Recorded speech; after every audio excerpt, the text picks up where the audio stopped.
Good morning everyone, and I hope this video finds you well. Nairobi is fine and I am okay. I thank God.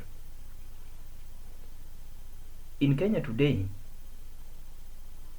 one of the most trending topics or one of the most trending individuals is the CS for Trade, Moses Kuria. And Moses Kuria is not trending for the good reasons, but is trending for the bad reasons. This is not the first time the trade CS Moses Kuria is trending, but first I will delve into why Moses Kuria is trending today and a better part of yesterday night. Now, yesterday at around 23:08 hours, that is Kenyan time, 11 p.m,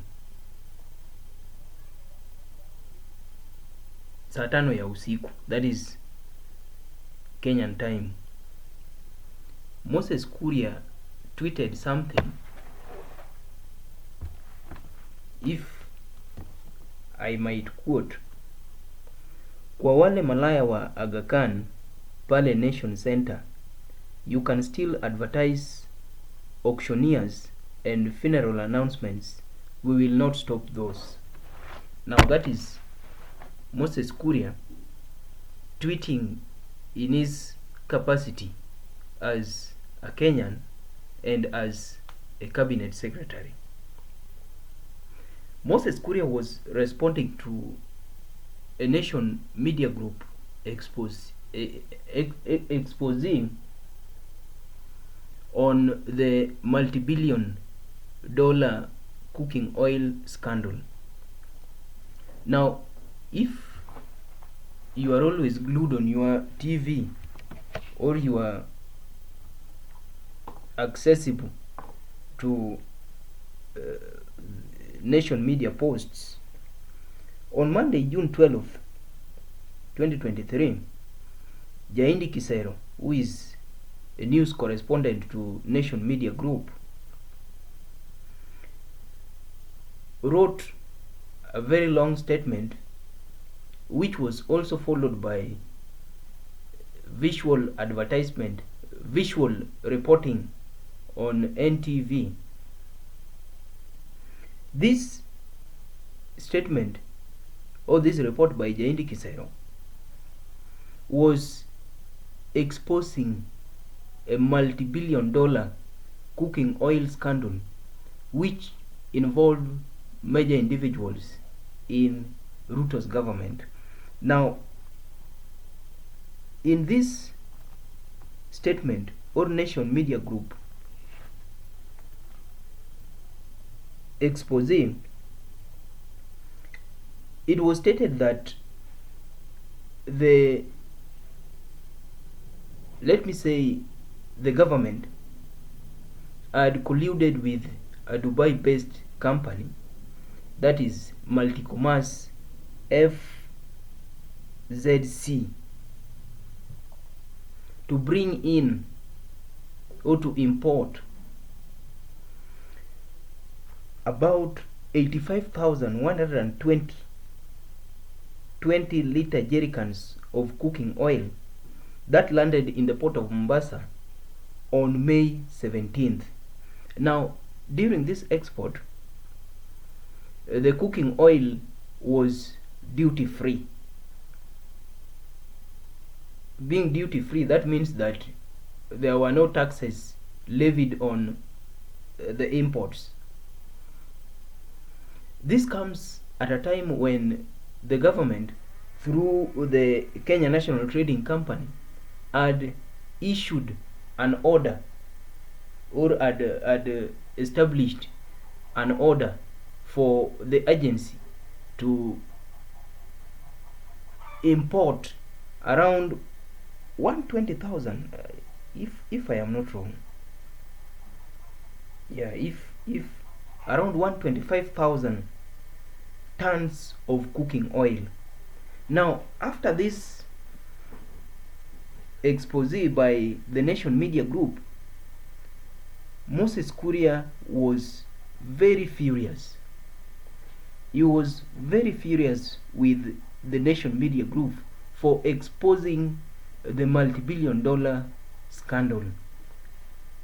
Now, the Nation reported that this scandal costed Kenya, the Kenyan government, and the Kenyan taxpayers around at least 6 billion Kenya shillings.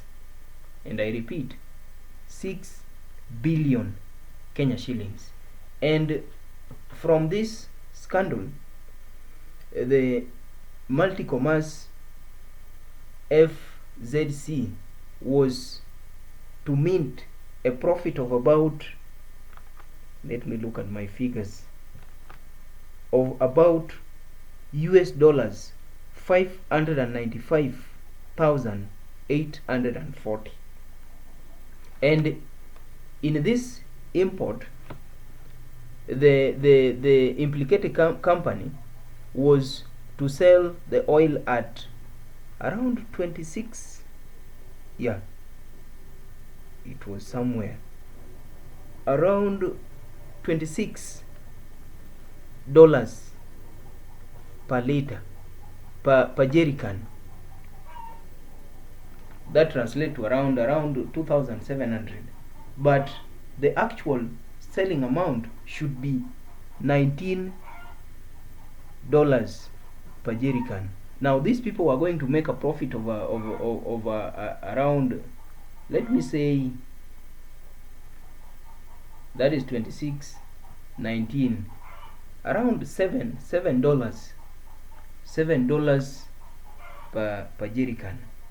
Now I have no issue with the figures or the amount of profits that were going to be made in this scandal. I have a problem with the CS Moses Kuria and his statements.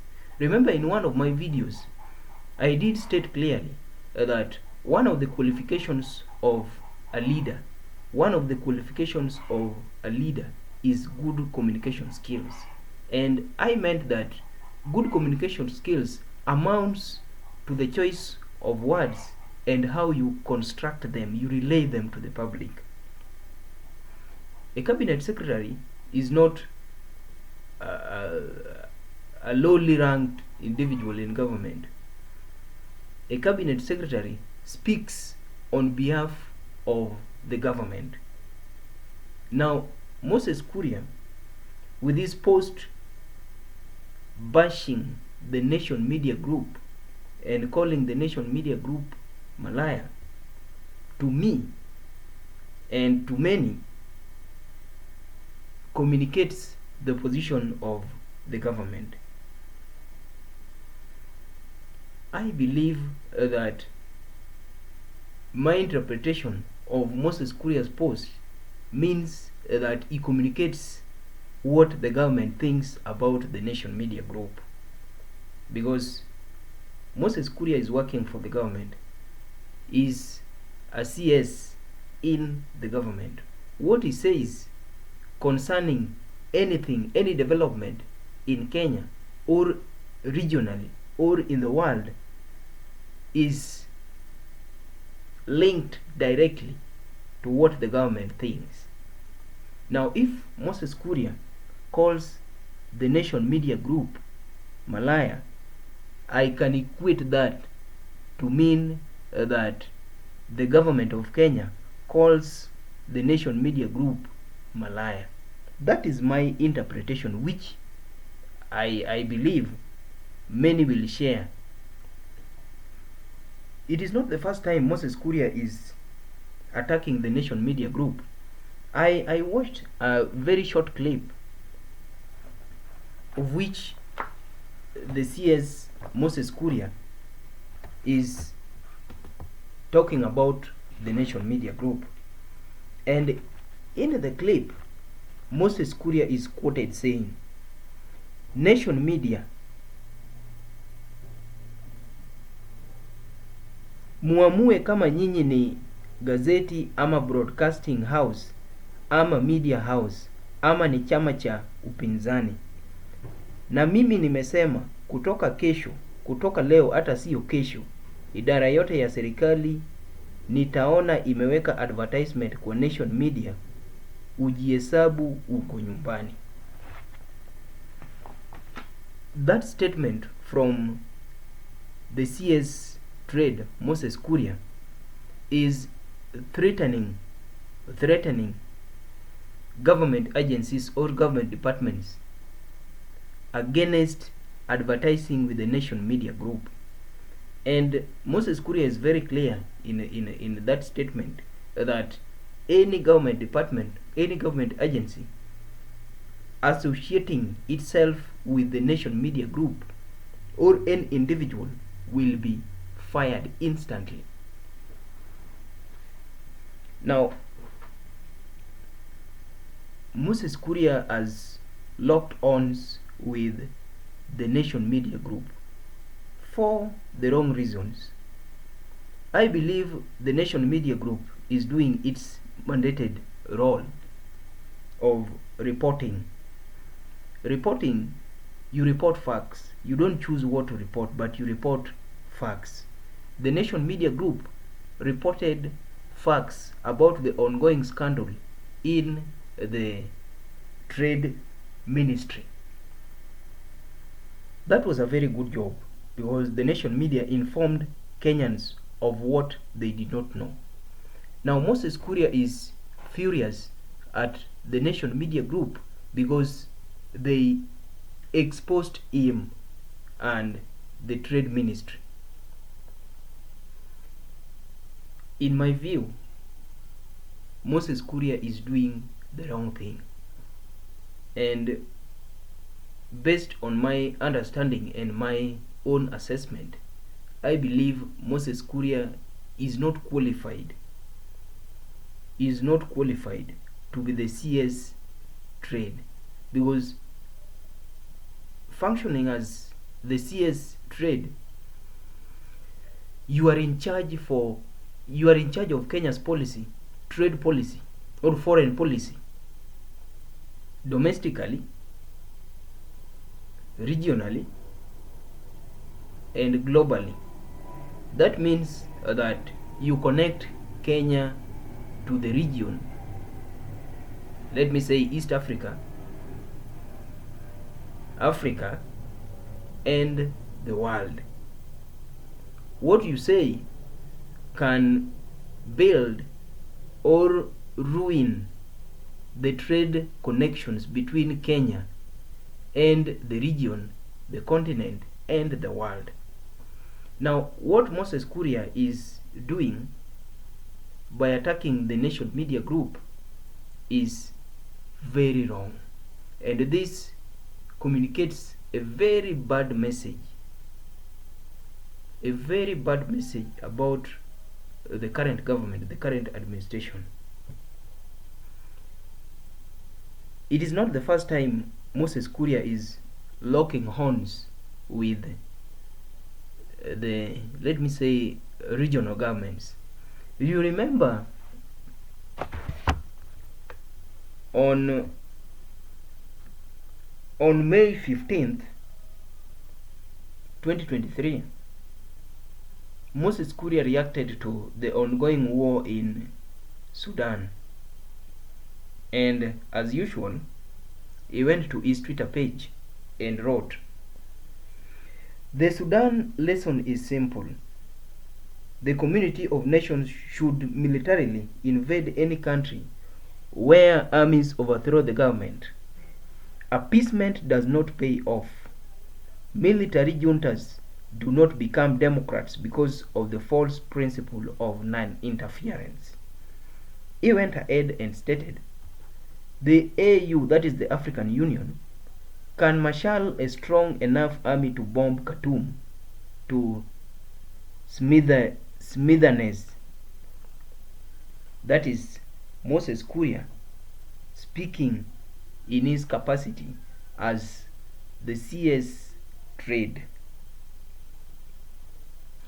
Moses Kuria's post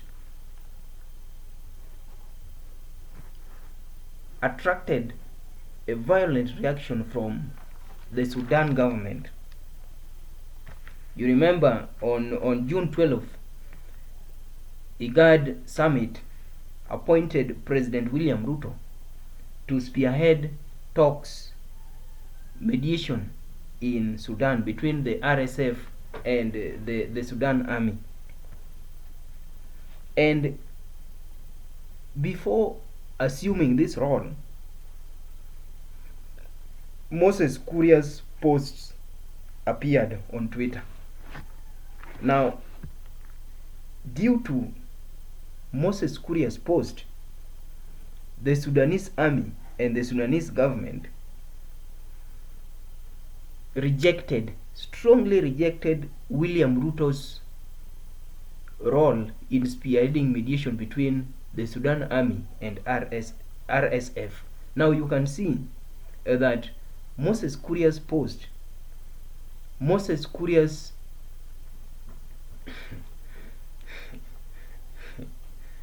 should I call it misinformed, or should I call it what? Moses Kuria's misinformed post costed Ruto a lead role in the mediation talks between the Sudanese government and the RSF. And the Sudan army rejected the chairmanship of Kenya, led by President William Samoei Ruto. Now you can see that Moses Kuria is on a very guided, or I can say unguided mission to taint Kenya's name and the current administration's name in a bad light. And if President William Ruto is not careful, the trade relations between Kenya and the region and the world will be worse. Moses Kuria, as the Trade Cabinet Secretary, is going to ruin Kenya's trade relationship with Eastern Africa, or if I can say East Africa, Africa, and the world, simply because of his tongue. Ruto should be informed that currently Moses Kuria does not talk on his capacity as an individual. When he talks, whether verbally or verbally in public gatherings or on social media, he talks as the cabinet secretary for trade, investment, and industrialization. Now, Ruto should be informed that Moses Kuria is not talking as Moses Kuria, but is talking as the cabinet secretary in the current government. What he says translates to what the government says. What Moses Kuria says translates to what the trade ministry says. When he says a bad thing, that translates to the government saying a bad thing. Now, my parting shot in this video: the Kenyan president William Ruto should tame his boys. He should tame his boys, and if it is a matter of training them on how to speak or on what to write on social media, then that should be done. If it is a matter of firing Moses Kuria, then that should be done, because Most importantly, Moses Kuria's reckless speech is going to cost Kenya. Moses Kuria's reckless speech is going to cost Kenya. The foreign policy between Kenya and East Africa and Africa and the world is going to be distorted because of Moses Kuria's reckless speech. In my view, I believe that Moses Kuria should learn what to say, when to say them, and how to say them. That is my view. And if William Ruto is a Democrat and is interested in securing Kenya's relationship with Africa and the world, then he should go ahead and fire Moses Kuria. I don't know what you think. Share your views on the comment section and watch this video and subscribe. I pray that you have a very good day and thank you.